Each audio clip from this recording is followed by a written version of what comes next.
Famous rapper Sean P. Diddy Combs is now facing a federal indictment in the state of New York with respect to allegations that he trafficked women to sex parties and plied them with drugs and threats of violence to induce compliance.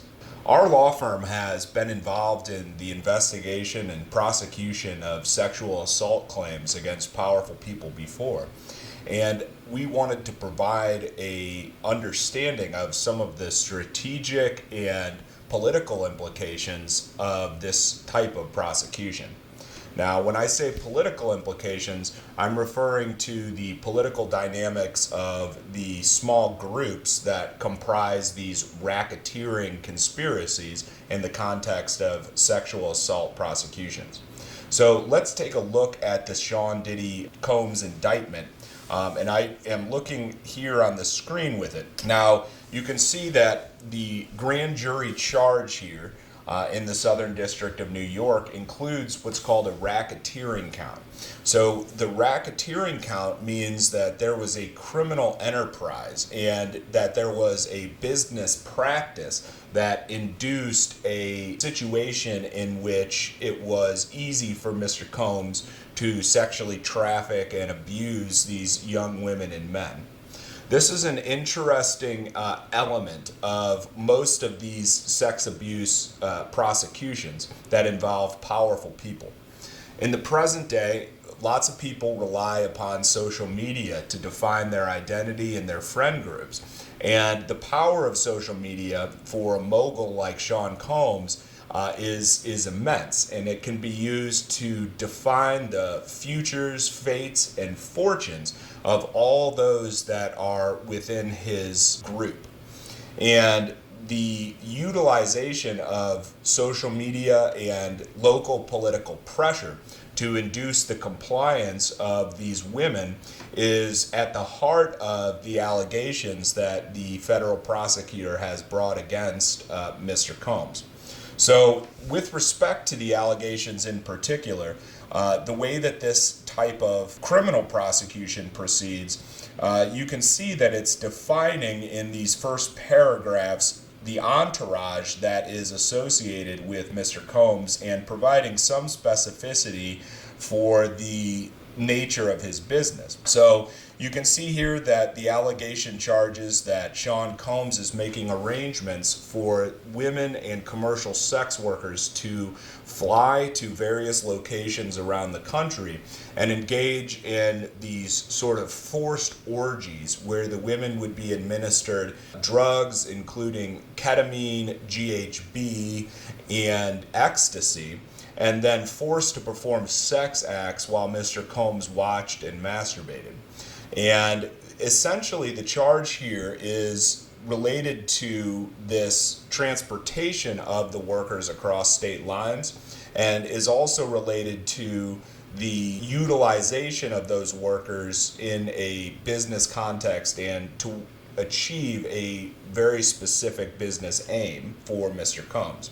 One of the things that's noteworthy in the context of this prosecution is that Mr. Combs, in the transportation of these women, put them into a very precarious position. So not only does Mr. Combs have the ability to define the fate, future, and fortune of any of these sex workers that are in his entourage, because he can go on social media and control the narrative that surrounds them.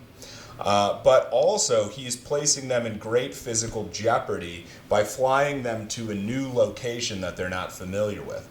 So the allegation essentially with respect to the individual workers in at least the criminal indictment that we can see here is that the workers would, or that the girls would not be told that they would be performing these sorts of sex acts, and that it was portrayed to them by Mr. Combs as being a relatively innocuous event, and that he was going to provide them with all of the accoutrement of luxury and fame that they would need when they're visiting these sorts of areas. So the workers would be flown in and then taken to hotel rooms.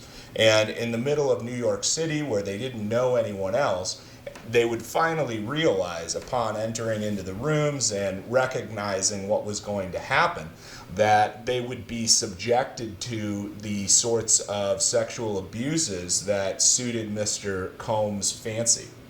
And this is an extremely damaging allegation for Mr. Combs, because it shows that from the perspective of the federal prosecutor, there's going to be a number of witnesses that can confirm, even not being victims, the nature and extent of this type of sexual abuse. Now, the prosecution of these types of claims, where you have a influencer or extremely powerful media mogul like Mr. Combs that controls the entourage surrounding him, is that Mr. Combs can threaten the people that are surrounding him with an implicit threat that they are going to be punished if they do not do what he wants them to do.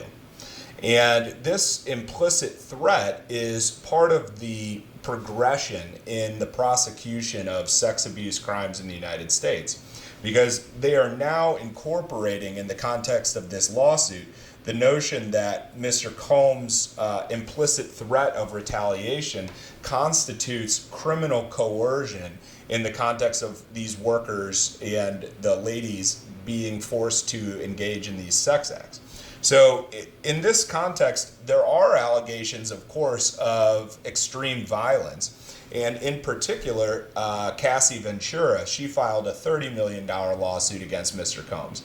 And that $30 million lawsuit was settled essentially the next day, but included allegations that Mr. Combs was being physically violent towards her. And in particular, there was a video that surfaced showing Mr. Combs being violent towards Miss Ventura. But that's not the whole of the allegation. And in fact, it's probably a minority of cases where Mr. Combs was actually physically violent with any of these workers or with any of the women that are suing him. And at this point, there's in excess of 100 lawsuits that have been filed, according to one of the plaintiff's lawyers down in Texas that's prosecuting these claims. So what's interesting and somewhat different about this claim than what would have been possible even 10 years ago is the idea that these workers were not consenting to the sex acts that Mr. Combs wanted them to perform, even though Mr. Combs was not pointing a gun at their head and forcing them to do it. So he clearly is going to assert that they chose to engage in these acts and that they were free to leave, for instance, this room at any time. But that ignores the reality that when you are in the entourage of a powerful person like this, that controls this vast media empire and has the ability to shape a narrative about your personal life in a way that can make or break you, that the implicit coercion associated with that type of power can overcome the affirmative defense that the workers consented to it. So by placing them into this situation and abusing this media power, Mr. Combs is still going to be able to be subject to the highest levels of criminal prosecution by the federal prosecutors. Another interesting element of Mr. Combs' prosecution here is the commercial nature of it. So in a civil claim for sexual assault, you can also make claims of what's called racketeering. And this means a coming together of a group of individuals for a purpose that is illegal. And in this context, the media empire that Mr. Combs is associated with, meaning all of the vast reach and power that a media mogul like Mr. Combs has, that's all part of this racketeering conspiracy to some extent, because he is leveraging the power of this media to induce compliance for the workers and for the women that are associated with it. And this creates, from the perspective of the federal prosecutors in New York, a sufficient meeting of the minds between the other individuals involved in his group that the ascription of criminal enterprise can be given in spite of the fact that there are some legitimate business aims associated with, of course, the work that he does. So clearly, Mr. Combs, he runs this record company, and he has fashion lines and a whole variety of different enterprises that he has his hands in. And there is no implication that all of these businesses are solely devoted to the sexual trafficking of workers. In spite of the fact that there are these some legitimate business aims associated with Mr. Combs, there's still enterprises that are being leveraged for a criminal purpose. And this mixed criminal and legitimate enterprise is something that is characteristic of these suits against powerful business individuals. So anybody that has this type of massive media following, although they're making and discerning a significant amount of income, perhaps from their media output, the usage of that media output as a hammer to force people to do what they do not want to do, and the implicit threat that failure to comply with the requests of the influencer will result in personal or financial harm in the future, that this is a sufficient showing to arrive at racketeering charges against that individual. And I think that the Southern District of New York in this prosecution is making a big step in the context of criminal investigations for these sorts of individuals. Now, in my experience, we prosecuted a number of sexual assault claims against employers and, in addition, against individuals, influencers, and the like. And I can tell you that the rest of the country's criminal law system does not have the resources, perhaps, that the Southern District of New York has in investigating these sorts of mixed public and criminal enterprises. Because basically, this is a prosecution that's going to demand a significant amount of resources. There are literally thousands of people involved in the running of Mr. Combs' business over the time frame described, which goes all the way back to the year 2000, that are plausibly witnesses to any of this coercive conduct. And investigating each of those individual witnesses and trying to discern whether or not Mr. Combs has attempted to sway their testimony in some way is a massive undertaking.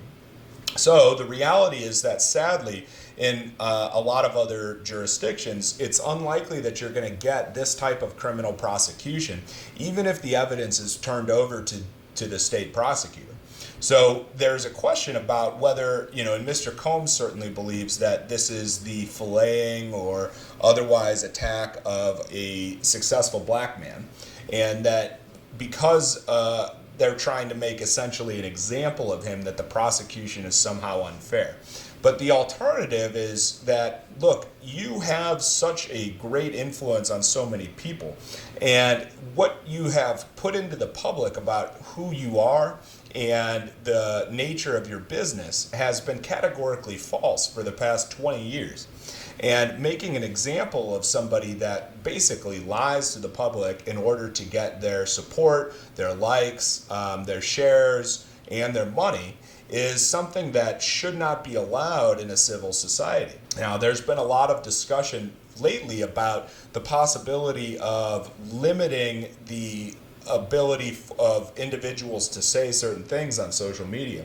But I think that Mr. Combs' case and the attendant civil lawsuits that come with this criminal allegation, that they provide a alternative to restricting speech on social media.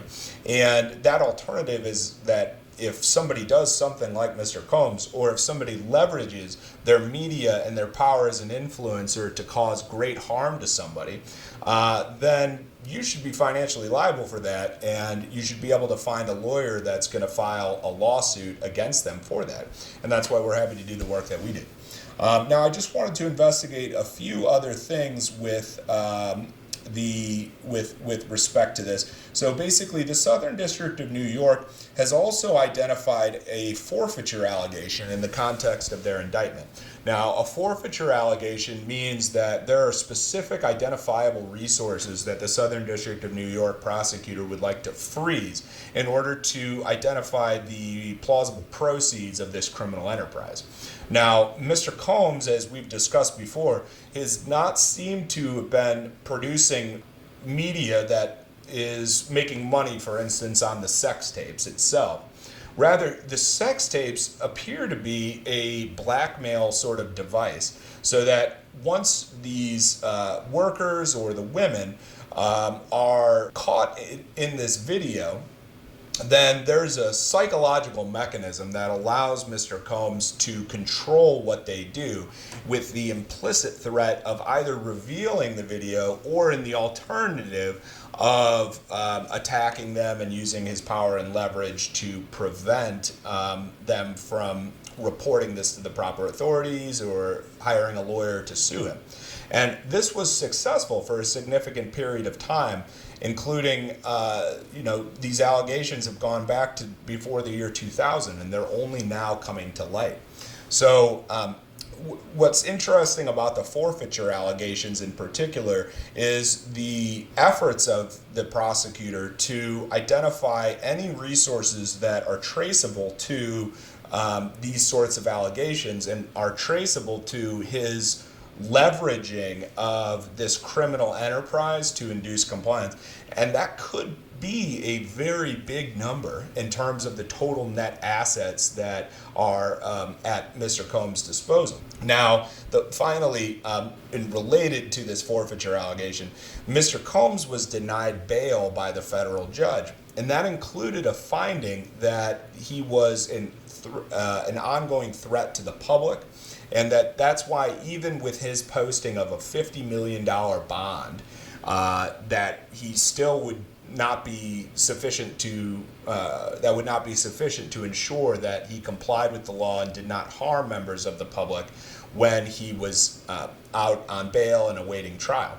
So the monetary allegations and the attempt to seize these types of assets, I think that it's related to the decision of the judge to not release him on bond, because it would be very easy for Mr. Combs to take any of his, probably, $70 million liquid cash assets and transfer those assets into a form that would be much more difficult for the prosecutor to trace. So this is something that we encounter sometimes in our work prosecuting crime or prosecuting sexual abuse cases, in that you need to pursue attachment of the court's jurisdiction to the identifiable assets of the individual that you're prosecuting to avoid them from squandering or otherwise wasting those assets.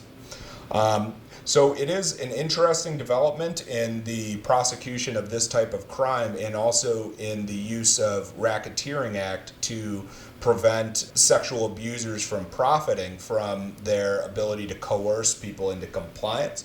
And it's something that we're taking to heart and will use in our further prosecutions of similar individuals. Thank you for watching. This is Joseph Ott at the Ott Law Firm.